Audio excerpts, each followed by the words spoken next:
Okay, as you can see, I've making progress. I continue to glue the wrong bits together and took bits apart again, but I've now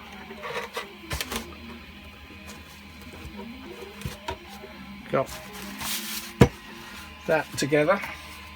I've glued this on there, then thought I had it in the wrong place, took it off and realised I did have it in the right place. So it's been a bit of a number, but that bit fits really well actually. So I mean, this I'm going to shave down, but the back cap fits on. There's a few gaps as before, but and it's sort of pushed into place, so it's not going too badly. I did quite a bit more filling with the plastic pen.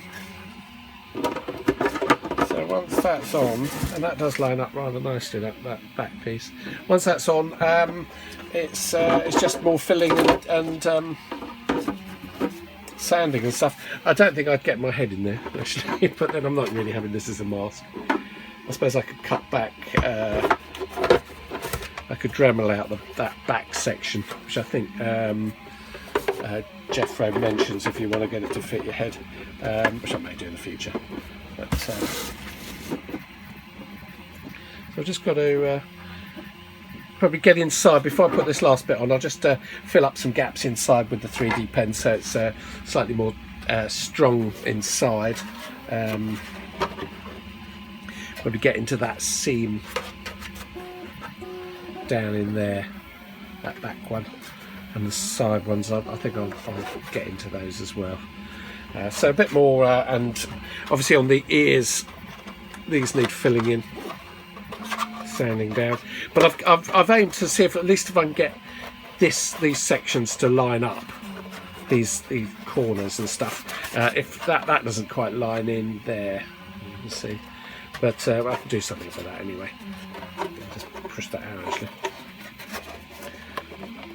Back again had gaps, but at least I've more or less got the pieces flush as flat, so they'll sand down. There was again I had a bit of a shift on there. It seems to go right the way around, so I'm not sure if that's actually a design. No, it's not, as you can see it jumps at the back there. You can see that. So okay, I have glued the back on. I had quite a bit of trouble getting it all to line up at the back, but I suppose that's the last bit. Glued my finger to it as well. So I've got quite a bit of filling to do there. There's obviously filling to do there, and sanding down to get those edges too. So that's not very good on that side.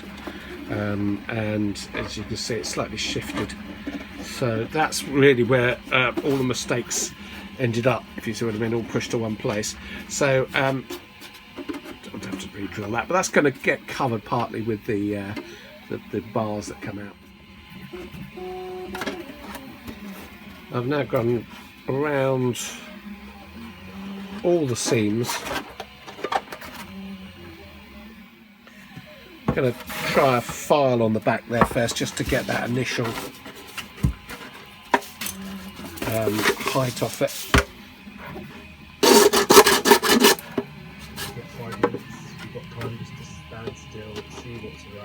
That doesn't work because that was sitting on a seam of glue, so I'm going to have to burn it in more, I think. Show you the back though.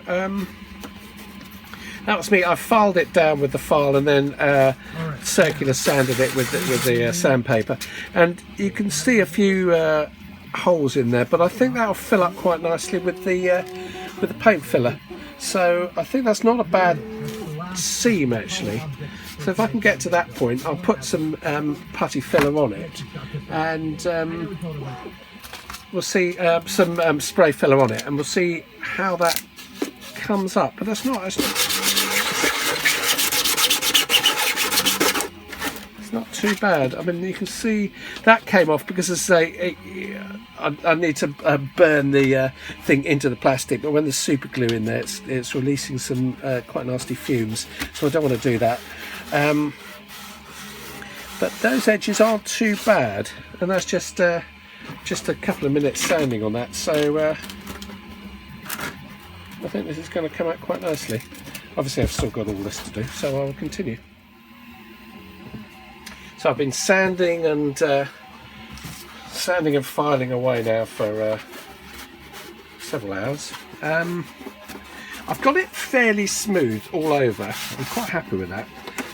There's these corners are the problem. This central join right around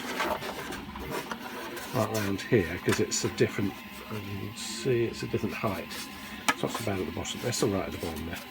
It's a different height there. I haven't glued the ear bits in yet, which I will do in a minute. So what I'm going to do is actually fill that now. I've got some filler. I think that's the only way to do it, really. And just bring this lower bit in. So just fill up the gap, basically, because I can't file that down anymore.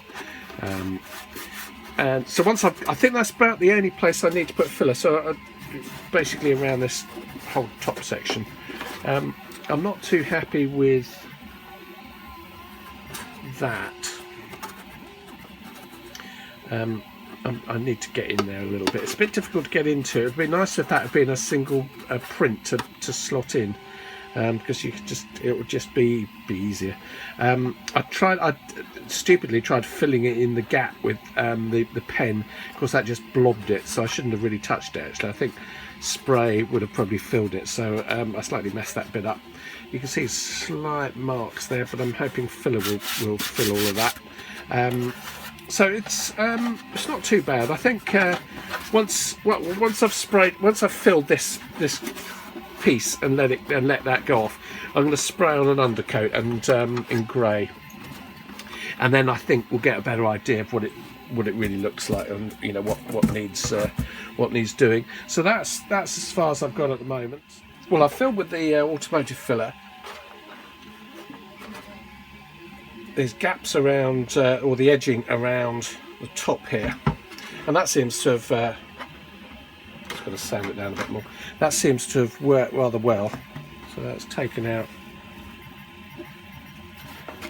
that quite large gap on there. I've just put some small, very fine filler putty on there, which I'm just going to sand down in a few minutes. But the main thing was getting rid of these edges. You know, there was quite a large hole there, basically around that top. So that seems to have worked. There was a tiny bit of filled around the front there. So I'm getting to the point where I'm going to obviously give it a bit more sanding, but get a coat of an undercoat on there, and then see what it looks like then, and then obviously probably sand a lot more sanding from that point onwards. But it's certainly getting there, as you can see. So hopefully when I do get the undercoat on there, a lot of this becomes either disappears or becomes more apparent where I can fill it.